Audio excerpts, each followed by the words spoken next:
Hello students, आज की इस वीडियो में आप सीखने वाले हैं future indefinite tense interrogative sentence में पॉसेसिव केस WH वर्ड्स के साथ इंट्रोगेटिव सेंटेंस में।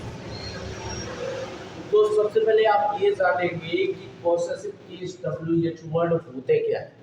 ठीक है, तो मैं यहाँ पर लिख रहा हूँ, जैसे कि आप हुज के बारे में सुन रहे होंगे, व्हिच के बारे में सुन रहे होंगे, हाउ मच के बारे में सुन रहे होंगे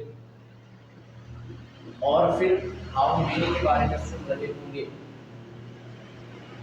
ये चार वर्ड जो होते हैं पॉसेसिव केस इंट्रोगेटिव वर्ड्स होते हैं, या पॉसेसिव केस क्वेश्चन वर्ड्स होते हैं, या पॉसेसिव केस WH वर्ड होते हैं। इन पॉसेसिव केस WH वर्ड्स के साथ एक नाउन जो होता है वो होता ही होता है, यानी फिक्स होता है। नाउन कोई ना कोई रहेगा जरूर। और ध्यान दो, इसका मीनिंग जो होता है किसका, किसकी, किसके। विच का मतलब होता है कौन सा, कौन सी, कौन से, या फिर किस, या फिर क्या, किस। हाउ मच का मतलब होता है कितना, कितनी, कितने। लेकिन इसमें खास बात ये है कि ये जो है अनकाउंटेबल नाउन्स के साथ यूज होता है। हाउ मच अनकाउंटेबल नाउन बोले तो जिससे गिना ना जा सके। और हाउ मेनी जो होता है वो होता है, इसका भी मतलब होता है कितना, कितनी, कितने। और ये काउंटेबल नाउन के साथ यूज होता है, यानी ये प्लूरल होता है और ये एज अ सिंगुलर यूज होता रहता है। यहाँ पर आप पढ़ रहे हैं interrogative sentence future indefinite tense में। और इसमें मैं एक चीज और बता दूं कि ये सब्जेक्ट और ऑब्जेक्ट दोनों बनते हैं। क्या बनते हैं? सब्जेक्ट ऑब्जेक्ट दोनों बनते हैं। इसका क्या मतलब है? यानी ये WH वर्ड सब्जेक्ट भी बनेगा और ऑब्जेक्ट भी बनेगा, और इसलिए इसके लिए दो रूल काम करेंगे। जब सब्जेक्ट बनेगा तो ये वाला रूल आपको लगाना है। देखो, सबसे पहले आपको क्या लिखना है? सबसे पहले आपको पॉसेसिव केस WH वर्ड लिखना है, फिर उसके बाद विल या शैल लगाना है, और विल या शैल के बाद आपको वर्ब की फर्स्ट फॉर्म लिखनी है।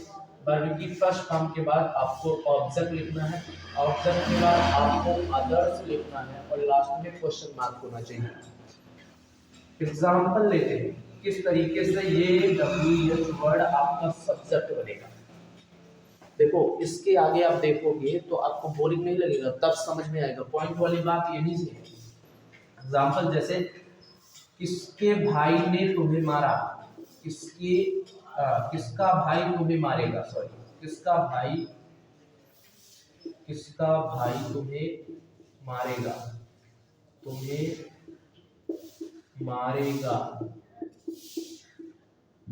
और क्वेश्चन मार्क। ये सेंटेंस है किसका भाई तुम्हें मारेगा। अब यहाँ पर समझने वाली बात है कि ये किसका वर्ड जो है वो सब्जेक्ट कैसे बनेगा। मारेगा तो कौन मारेगा? किसका भाई ना। मैंने कहा इसके साथ एक नाउन जो रहेगा वो साथ में रहेगा, हमेशा रहेगा, कंपलसरी है। किसका भाई मारेगा, इसका मतलब यहाँ पर ये सब्जेक्ट बन रहा है। सब्जेक्ट का मतलब क्या होता है? काम करने वाला, जो काम कर रहा है। यानी ये हमारा यहाँ पर सब्जेक्ट बना है, और इस रूल को फॉलो करेंगे। पहले इसी वर्ड को लिखेंगे, पॉसेसिव केस WH वर्ड, यानी whose ब्रदर लिखेंगे। क्या लिखेंगे? whose ब्रदर लिखने के बाद आपको क्या लिखना है? विल या शैल लिखना है। यानी आपको तुरंत पीछे जाना है, ये गा निकालने के विल या शैल लिखेंगे, तो यहाँ पे क्या लिखेंगे? विल। ठीक, फिर उसके बाद मारना के लिए लिखेंगे वर्ब की फर्स्ट फॉर्म, यानी मारना ही तो है वर्ब की फर्स्ट फॉर्म, तो किल। और किल तो जान से मारना होगा, मारने की बात कर रहे हैं, पीटने की बात कर रहे हैं, बस तुम्हें मारने की बात कर रहे हैं, तो लास्ट में question, whose brother will beat you, यानी इसका भाई तुम्हें मारेगा। आई होप आपने ये समझा। चलिए फिर हम अब दूसरी कंडीशन समझ लेते हैं। जब ऑब्जेक्ट बनेगा, ऑब्जेक्ट बनेगा तो, ऑब्जेक्ट बनेगा तो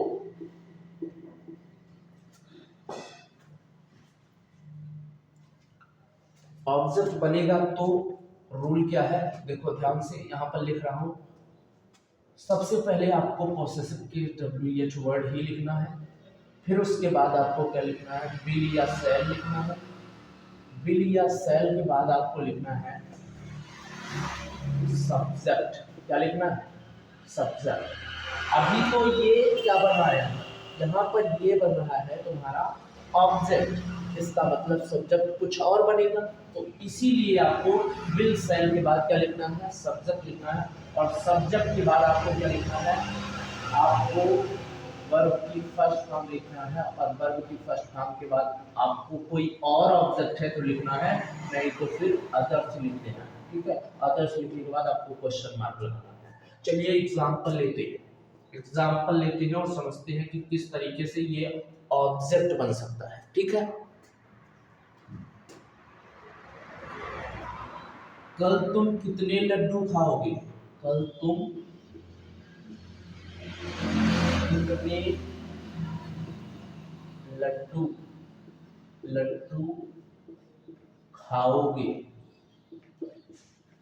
खाओगे। अब यहाँ पर ये सेंटेंस है, कल तुम कितने लड्डू खाओगे। अच्छा, यहाँ पर काम करने वाला कौन है, खाने वाला कौन है, तुम। सब्जेक्ट तो तुम है, तो कितने लड्डू तो सब्जेक्ट नहीं होगा, ये क्या होगा, ऑब्जेक्ट होगा। जाहिर सी बात है ये ऑब्जेक्ट होगा, तो ये वाला रूल अप्लाई करना है। आपको पहले पोसेसिव केस WH वर्ड यानी कितने लड्डू लिखना है, और लड्डू गिना जा सकता है इसलिए हाउ मेनी लड्डूज लिखेंगे। अगर आप लड्डू को मिठाई के तौर पर लेते हैं तो हाउ मच स्वीट लिखेंगे। क्या लिखेंगे, हाउ मच स्वीट। तो हम how much laddoo, how many laddoos लिखते हैं। क्या लिखते हैं, हाउ मेनी लड्डूज। फिर उसके बाद हम क्या लिखेंगे, रूल में विल या सेल लिखना है, क्योंकि हमें कहाँ निकालना है, तो हम क्या लगाएंगे, विल। अब इसके बाद हमें सब्जेक्ट लिखना है। सब्जेक्ट कौन बना था, तुम की अंग्रेजी क्या है, यू। और फिर पीछे आ जाना है, खाने की अंग्रेजी क्या होती है, ईट। बस कल की बात है, कल बचा हुआ है, कल की अंग्रेजी क्या होगी, टुमारो, टुमारो। और लास्ट में क्वेश्चन, टुमारो हमेशा लिखते हैं, कुछ लोगों के दिमाग में यस्टरडे आया होगा। यस्टरडे आप पास्ट की बातों के लिए, पास्ट के सेंटेंस के लिए यूज करते हैं, टुमारो फ्यूचर के सेंटेंस के लिए यूज करते हैं।